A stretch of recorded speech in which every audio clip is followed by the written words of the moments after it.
या wedding special मध्ये नाव it is time to take a short break, पण तुम्ही कुठेही जाऊ नका, पाहत रहा एबीपी माझा.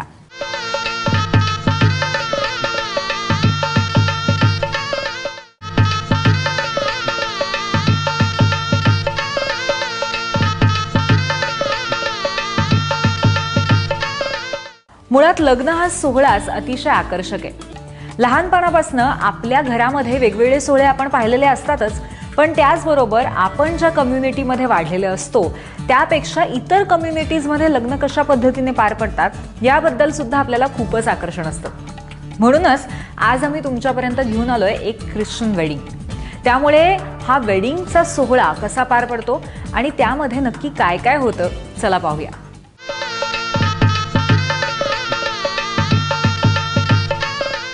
आपण अनेकदा चित्रपटांमध्ये व्हाईट फुलणारा गाऊन घातलेली नवरी आणि ब्लेझर घातलेला नवरा पण पाहिलेले आहेत. हातात फुलं, त्यांच्या आजूबाजूला असलेल्या मुली, हे सगळं आपण चित्रपटात पाहिलंय. ख्रिश्चन वेडिंग नक्की होतं कसं आणि त्यामध्ये काय काय असतं, त्यांची तयारी काय असते, नवरीच्या काय भावना असतात, तिची काय तयारी असते, तिचे कपडे, तिची ज्वेलरी ही कशी असते, आज आम्ही तुम्हाला हे दाखवणार आहोत. आपण एक ख्रिश्चन वेडिंग अटेंड करणार आहोत. कसं असेल हे वेडिंग आपण पाहूयात.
लग्नाची तयारी, लग्नाची धावपळ ही कशी होती ते आपण त्यांच्या घरात तर पाहिलंच होतं, पण आता सगळेजण चर्चमध्ये जमा झालेत लग्नासाठी.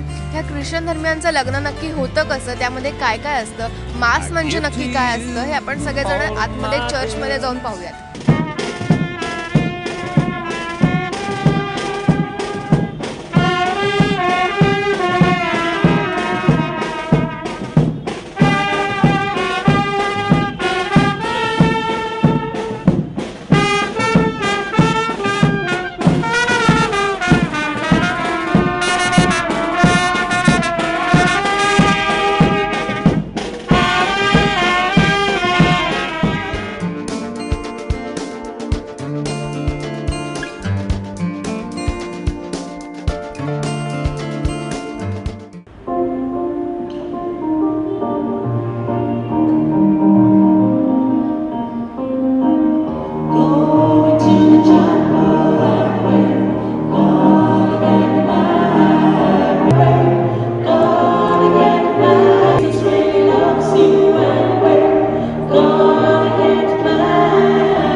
Memories of your happy wedding day, and also remind you of your commitment that you made to each other.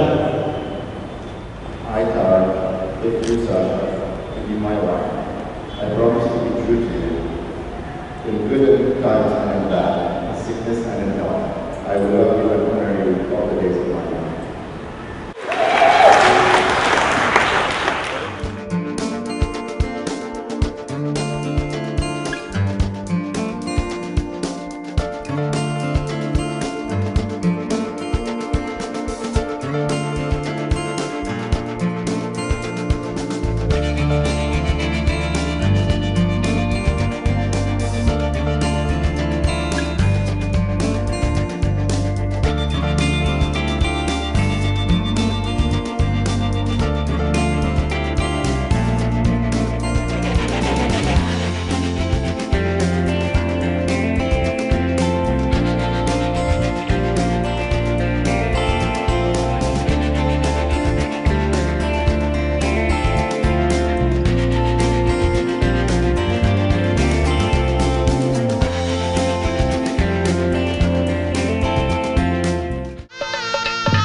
आणि आजच्या या भागाबरोबरच आपला लग्न सराई विशेष भागांचा हा सोहळा इथेच संपतोय.